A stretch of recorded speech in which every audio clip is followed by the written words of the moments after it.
Assalamu alaikum wa rahmatullahi wa barakatuh. Bienvenue sur notre chaîne. Ici, nous partageons des contenus inspirants tirés des enseignements islamiques pour nourrir votre cœur, votre âme et votre esprit. Pour ne rien manquer et continuer à grandir dans la lumière d'Allah, abonne-toi dès maintenant et active la cloche. Chaque abonnement nous aide à diffuser le savoir et à bâtir une communauté musulmane unie et éclairée. N'oublie pas de liker, signe pouce vers le haut et de partager avec tes proches pour répandre la bénédiction et le savoir. Ensemble, faisons briller la lumière d'Allah dans chaque cœur. Il existe, dans le cheminement vers Allah, une lucidité que tous ne développent pas, celle de reconnaître que le temps n'est pas neutre et que l'espace n'est jamais vide de sens. Certains instants portent une densité spirituelle particulière, comme si la miséricorde s'y déposait plus abondamment, comme si les portes invisibles y étaient plus grandes ouvertes. Ces moments ne sont ni secrets ni réservés à une élite. Ils sont là, connus, rappelés, offerts. Pourtant, beaucoup les traversent sans s'arrêter, absorbés par la routine, persuadés que chaque jour se vaut, que chaque instant se ressemble. Ce n'est pas l'absence de connaissance qui éloigne, mais l'absence de présence. Être au bon moment auprès d'Allah, ce n'est pas seulement être physiquement là, c'est être éveillé intérieurement. Le cœur, lorsqu'il est attentif, reconnaît les saisons de la foi comme il reconnaît l'aube après la nuit. Il comprend que certaines heures appellent davantage à l'intimité, que certains lieux élèvent l'âme sans qu'un mot ne soit prononcé. À l'inverse, lorsque le cœur s'endort, même les instants les plus précieux passent sans laisser de traces. La prière devient un geste, le rappel devient un son, et la relation se réduit à une habitude sans profondeur. Allah, dans sa sagesse, n'a pas laissé ses serviteurs errer dans l'incertitude. Il a indiqué des temps privilégiés, des rendez-vous spirituels où la récompense se multiplie et où l'effort le plus simple prend une valeur immense.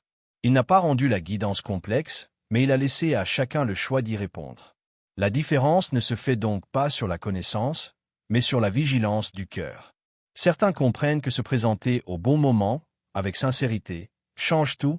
Une invocation devient plus lourde sur la balance, une prosternation devient un refuge, un silence devient un dialogue. Le Coran rappelle cette réalité avec clarté lorsqu'Allah dit dans la sourate Al-Hadid, « N'est-il pas temps que les cœurs de ceux qui ont cru s'humilient au rappel d'Allah et à ce qui est descendu de la vérité » 57-16. Cette question n'est pas une accusation, mais un appel. Un appel à se réveiller avant que les occasions ne s'éloignent, avant que les moments bénis ne deviennent des souvenirs. Vivre sa foi consciemment, c'est apprendre à reconnaître ses rendez-vous divins, à s'y rendre avec un cœur présent et à comprendre que la vraie perte n'est pas de manquer un bien matériel, mais de passer à côté d'un instant où Allah était prêt à accueillir son serviteur. Chaban arrive sans bruit. Il ne s'annonce pas avec l'intensité d'un mois sacré ni avec la solennité de Ramadan. Il se glisse entre deux temps forts, presque invisibles aux yeux de beaucoup. C'est précisément pour cela qu'il révèle ce que les autres mois ne montrent pas toujours. Lorsque l'élan collectif s'essouffle, lorsque l'atmosphère spirituelle se fait plus silencieuse, les intentions apparaissent telles qu'elles sont réellement. Certains ralentissent, reportent leurs efforts, attendant que l'appel de Ramadan les entraîne à nouveau. D'autres, au contraire, continuent leur marche, même lorsque personne ne les regarde. Chaban n'est pas un mois de spectacle. Il n'impose rien, ne presse personne, ne porte pas de signes extérieurs forts. Il laisse le cœur libre de ses choix. C'est dans cette liberté que la sincérité se mesure. Quand l'adoration n'est plus soutenue par la foule, par l'habitude ou par la pression du regard des autres, elle devient un acte intime. Celui qui persévère alors ne cherche pas à être vu, mais à être accepté. Il comprend que la valeur d'un acte ne réside pas dans son éclat, mais dans la raison profonde qui le fait naître. Il y a dans Chaban une sagesse subtile. Allah y observe les cœurs dans un moment de relâchement général. Les efforts fournis dans ce mois sont souvent discrets, presque cachés. Une prière de plus, un jeûne volontaire, quelques pages du Coran lues sans annonce ni attente de reconnaissance. Ces gestes, modestes en apparence, portent un poids immense, car ils naissent d'un désir pur de proximité avec Allah. Ils sont le signe d'une foi qui ne dépend pas des saisons visibles, mais qui s'enracine dans la constance. Le Coran évoque cette réalité intérieure lorsqu'Allah dit dans la sourate Al-Insan, « Nous vous nourrissons pour le visage d'Allah seul. Nous ne voulons de vous ni récompense ni gratitude. » 76-9. Chaban ressemble à cette parole. Il est le mois où l'on agit sans attendre, où l'on avance sans être porté, où l'on s'habitue à faire le bien pour Allah seul.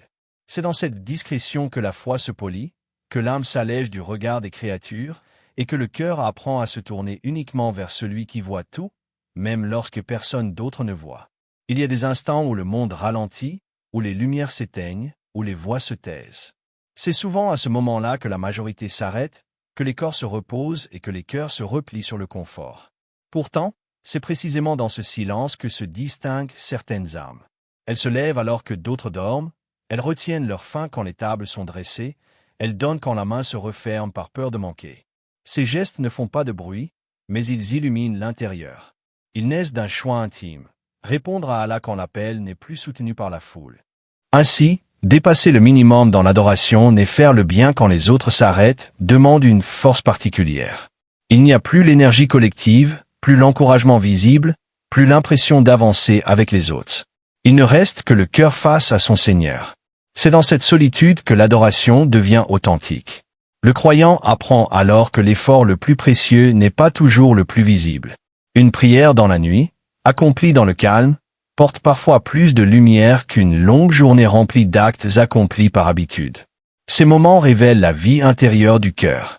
Un cœur vivant reconnaît l'appel d'Allah même lorsque le monde détourne le regard. Il comprend que la proximité divine ne dépend pas de l'agitation extérieure, mais de la constance intérieure. Dans le jeûne volontaire, dans la charité discrète, dans le rappel prononcé à voix basse, l'âme se renforce. Elle goûte à une douceur que seul connaît celui qui a choisi Allah quand rien ne l'y obligeait. Allah évoque cette réalité dans la sourate As-Sajda. Lorsqu'il décrit ses serviteurs particuliers, leurs flancs se détachent de leur lit, il invoque leur Seigneur avec crainte et espoir, et il donne de ce que nous leur avons accordé. 32, 16. Ces paroles dessinent le portrait de ceux qui avancent quand d'autres s'arrêtent. Leur récompense n'est pas immédiate, leur effort n'est pas applaudi, mais il est vu. Et cela suffit. Car lorsque l'adoration se fait dans l'indifférence du monde, elle devient un secret précieux entre le serviteur et Allah, un lien profond qui fortifie la foi et prépare le cœur à affronter toutes les saisons de la vie. Aller au-delà de ce qui est attendu dans les épreuves n'est pas simplement un acte de bravoure ou de patience. C'est une manifestation subtile et puissante de la foi qui transforme chaque difficulté en opportunité de purification intérieure. La vraie excellence ne se mesure pas par la quantité de prières ou de jeûnes accomplis, mais par la noblesse des choix que nous faisons quand personne ne regarde, quand nos instincts nous poussent à la réaction immédiate. Pardonner alors que la colère brûle encore dans le cœur, donner alors que la peur du manque serre la poitrine, se taire alors que l'orgueil crie vengeance. Ce sont ces gestes qui trahissent une confiance profonde en Allah, une foi qui dépasse la simple conformité aux règles pour toucher l'essence même de la vie spirituelle. Ces moments où l'âme résiste à ses propres tendances sont en réalité des portes vers la grandeur. Chaque décision de laisser passer l'insulte ou de sourire malgré l'injustice pèse lourd dans la balance, non pas parce qu'elle est spectaculaire aux yeux des hommes, mais parce qu'elle reflète une maîtrise du cœur qui transcende le monde matériel. L'excellence dans les épreuves se distingue par cette capacité à agir au-delà du juste et de l'acceptable, à tendre la main quand le retrait semble plus sûr, à garder le silence quand le conflit semble légitime. C'est là que l'âme s'élève, que la lumière de la foi brille plus intensément, et que le croyant devient un témoin vivant de la miséricorde divine. Il est facile de se conformer aux attentes, de suivre la norme ou de répondre avec la même mesure. Mais Allah appelle ses serviteurs à dépasser ce cadre, à manifester une excellence qui surprend même le monde. Comme indiqué dans la sourate Al-Baqarah, ceux qui dépensent, de nuit et de jour, en secret et en public, auront leur récompense auprès de leur Seigneur. 274. Ce verset nous rappelle que la grandeur de l'action ne se limite pas à sa visibilité ou à sa facilité, mais à l'intention sincère et au courage de faire ce qui est juste, même quand l'instinct nous pousse à l'inverse. Ainsi, aller au-delà de ce qui est attendu dans les épreuves n'est pas un simple dépassement. C'est un art de vivre guidé par la foi, un témoignage silencieux de la noblesse du cœur et un chemin vers une proximité intime avec Allah. Chaque choix difficile, chaque geste qui défie l'instinct est une semence plantée dans le jardin de l'âme, prête à fleurir en lumière et en sérénité éternelle. Faire plus que le minimum dans l'adoration, ce n'est pas seulement accomplir ce qui est prescrit, mais choisir d'entrer dans un espace où le cœur s'ouvre volontairement à Allah, où la foi devient un dialogue intime et non une simple formalité. Tous jeûnent, tous prient à certaines occasions, tous donnent de temps en temps. Mais certains vont plus loin. Ils ajoutent des prières surérogatoires, prolongent la lecture du Coran au-delà de ce qui est attendu, donnent même lorsqu'ils n'y sont pas obligés. Ce surplus volontaire n'est pas une démonstration, ni un effort pour impressionner les autres. C'est un témoignage d'un amour sincère pour Allah et d'un désir ardent de se rapprocher de lui. Le mois de Shaban, juste avant Ramadan, offre un terrain unique pour cet élan. Il est comme un atelier spirituel où l'âme apprend à travailler la constance, à s'habituer à l'intimité avec le Créateur. Augmenter progressivement ses efforts, prolonger les moments de méditation, multiplier les invocations, c'est préparer le cœur à recevoir la lumière et la profondeur du Ramadan. Chaque prière surérogatoire, chaque page de Coran lue de plus, chaque sadaka offerte au-delà de l'obligatoire devient une semence qui renforce la constance et ancre l'habitude de se tourner vers Allah même lorsque les circonstances deviennent difficiles. L'excès volontaire, loin d'être un fardeau, devient un moyen de révéler le potentiel caché de l'âme. Il montre que la véritable adoration ne se pas une compétition, mais un chemin vers la profondeur spirituelle. C'est le moyen par lequel l'âme se familiarise avec la constance, développe sa sensibilité au divin et se prépare à accueillir Ramadan avec un cœur plus riche et plus ferme, prêt à s'élever dans la lumière et la miséricorde. La véritable grandeur de l'adoration ne réside pas dans le nombre de gestes accomplis, mais dans l'état du cœur qui accompagne chaque action. Ce cœur, lorsqu'il est vivant et attentif, transforme chaque acte en une lumière intérieure qui éclaire l'âme. Se lever avec empressement pour prier avant que le sommeil ne soit complètement chassé, répondre avec promptitude à l'appel du bien, anticiper les occasions de plaire à Allah avant qu'elles ne se présentent, chercher à occuper les premiers rangs dans l'accomplissement de l'adoration. Tout cela reflète une ferveur silencieuse qui dépasse les apparences. L'empressement, loin d'être impulsif, est le signe d'un cœur alerte, conscient de chaque instant comme d'une opportunité de se rapprocher du Créateur.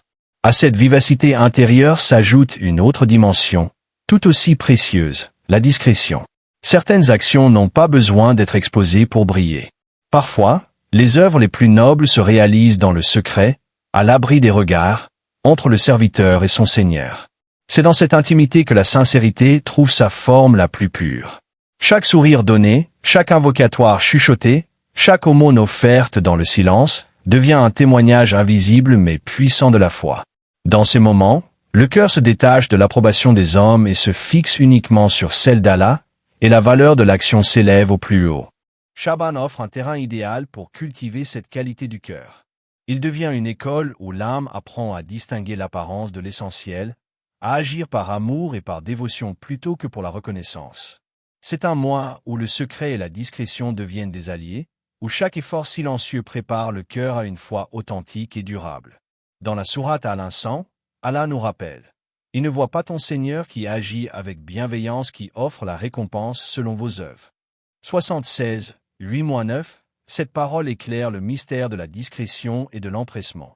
Ce qui est fait pour Allah seul, même dans le silence et l'invisibilité, a une valeur immense et atteint les hauteurs spirituelles les plus profondes.